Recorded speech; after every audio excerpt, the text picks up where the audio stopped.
Weird things are happening around Gotham City, he said as if it was something unusual. Suddenly, in the middle of Gotham Park, an explosion of shattering force opens a gigantic crater in the middle of the park. And in the middle of the crater, a huge ball of ice. Thanks for walking us through that. I know a lot of us aren't sure what an explosion looks or sounds like, so it's a good thing you identified it for us. The same thing happens at the reservoir. Considering all the focus on ice, I'm gonna guess we're dealing with our old archenemy, Martini Man. The Bat computer confirms that there are definitely such things as ice meteors. They're natural phenomena. Did anybody see them falling? Last I heard, you can count the answer on your no. Well, okay. But to me, this still looks mighty like the work of Mr. Freeze. It's neither. I already told you who it is. Hey, Mr. Freeze, how'd you do it? You never told us you could throw them ice balls. What are you talking about, Icy? Listen to this.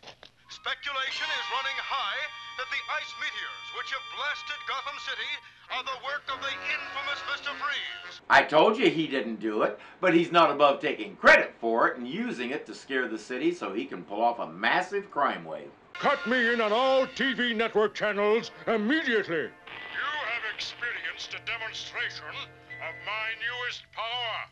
A force that I can direct to any point, at any time. So you are at my mercy, citizens of Gotham. He says, I want all the riches the city has, which is nice and vague, so nobody knows exactly what to try and give him. Batman knows it's a bluff, so he and Robin will have to try and stop Freeze before he pulls this off. Step 1, call Gordon, tell him it's a bluff, have him tell everyone in the city to ignore Freeze's bluster. Freeze himself is on his way to the city in a submarine, but he doesn't realize that Batman tracked him by following his TV signal. Freeze's sub should be directly under us now.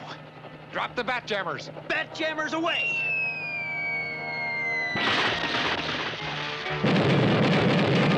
I was not aware that Bat Jammer was another name for depth charge. You're out of control!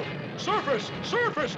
Yeah, before your hull ruptures, which is what depth charges are supposed to do to a submarine. Aha! The dynamic duo. Icy, prepare the escape mini-sub. We may just bag the Cape Crusaders right now. He surrenders and says, come below and take charge. It's locked. Holy escape hatch! We've got them. Seal all doors in main sub. Lower the temperature and crash dive to bottom. Even if the hull is a little weak from the depth, the bat jammers, Gotham Harbor isn't that deep, so I doubt they'll be crushed. The temperature's dropping. I'll say, I'm freezing. What happened to those thermal things on your belts? Did you forget to take them off the recharger? They'll get out the same way they got out of Simon's Pie submarine, through the torpedo tubes. None of these villains seem to think of that. This will make you feel better. I hope the meteor doesn't hit the Gotham Recreational Park as Mr. Freeze predicted. What? Robin wanted to listen to the radio on the way home, and if you had let him, you would have known that. But no, you didn't want to listen to his awful young people's music before the news. And now see where it got you.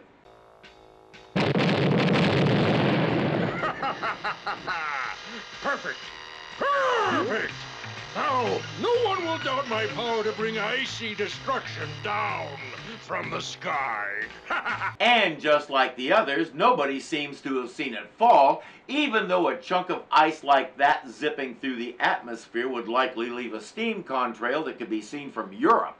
That's pretty much what happened in China in 1995, when a geologist happened to be in the area and watched an actual ice meteor slam into the ground. When stuff is moving through the sky like that, human eyes can usually see it. Batman and Robin have caught up with Freeze in his ice cream truck and are hot on his tail.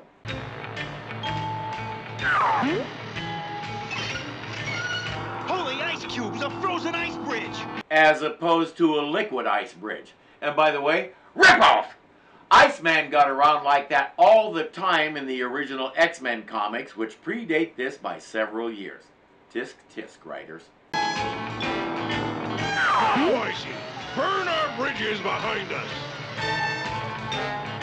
Break loose Lucifer, that's a lighted stick of dynamite. Several lighted sticks of dynamite, actually, and they can't stop. How, oh, how will they get out of this one? By taking a commercial break and selling some stuff to kids. That's how. He's dynamite.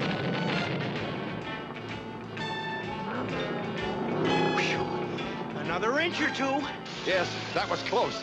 So they did stop. That was nugatory. Freeze got away, but his bluff is starting to work. The police are afraid to touch him for fear of more destruction. But Batman has a way to prove he's bluffing. We're off to the Dilworth Observatory to talk to Professor Dilworth. I assure you, gentlemen, you have no more to fear from the ice meteors. You see, it was caused by a tremendous chunk of ice in outer space, which was caught in the Earth's orbit. Gravitational pull, you mean. Gotham City's foremost astronomer, folks. And when pieces of it broke off, it caused the meteors. He says the ice chunk has gone on its way and there's no more danger. That's not what Mr. Freeze wanted to hear. Hold that pose, Boy Wonder!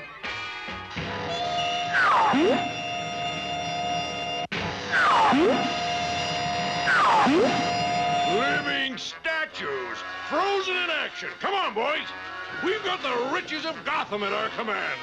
Don't worry, you'll all defrost in about 2 weeks. It never occurs to our heroes that the first order of business is take that thing away from him. 5 figures, frozen like statues, until one, Batman, begins to move, edging his frozen form toward a sliver of sunlight, which streaks through an opening in the retractable dome. Batman will put in a quick call to his pal Joshua and have him make the sun stand still until he thaws out so he doesn't have to keep chasing that sunbeam across the room. Once his fingers are thawed out, he can speed the process up a little. Cleverly, Batman causes the giant concave mirror of the reflecting telescope to catch the sliver of sunlight and to magnify and intensify it into a penetrating warmth. I won't even bother. Let's go catch Freeze. How do we find that frigid fraud now? I placed a Batbug transmitter on Icy during the fight. Meaning he expected to lose. That's gotta inspire confidence. Let's tune him in. This is great. The dynamic duo will never know about this secret plane at the old airport. Amazing how he just happened to be saying that right when Batman pushed that button. Except that's not what actually happened. The Batbug is also a mind control device that put Icy on an automatic loop, so he keeps saying that over and over and over. 30 seconds later, Freeze hit him with the ice gun just to shut him up. Now let's revolve the telescope and get that mirror focused on the sun. I dig. The telescope will reflect the sun's light through the lenses and intensify it like a heat ray. No, what'll happen is the whole telescope will melt down to a puddle of sludge because you don't point one of those things at the sun without a strong filter on it, or it melts down into a puddle of sludge. Those mirrors don't just amplify the light, they amplify the heat, and most of that happens inside the telescope. At least for as long as the telescope has an inside and hasn't melted into a puddle of sludge. The professor will keep the beam on Freeze's plane while Batman and Robin go after it. What's happened to the refrigeration controls? You know I can't live in temperatures above 50 degrees below zero. Do something fast! Put it down! Land, quickly! You win, Dynamic Duo. We've seen him wave a white flag before. I'd go into this with batarangs drawn. But no, he's sweating. That's not something that's safe for Mr. Freeze to do, so they can trundle him off to jail where he'll be well taken care of. May I serve dessert now? And how? What are we having? In honor of the occasion, I prepared some frozen custard. Frozen? Well, okay. Why not? Ha ha ha! You're a cruel man, Alfred.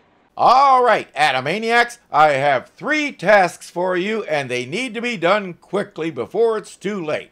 First, click that like button down there and let us know that you enjoyed this video. Second, this is Irving. If you haven't subscribed yet, punch him in the face and make sure you get it done, because something is always happening around here and you don't want to miss a thing. Third, become a patron today, because between Irving, Hazel, and Robin, we go through a lot of food around here. Until next time.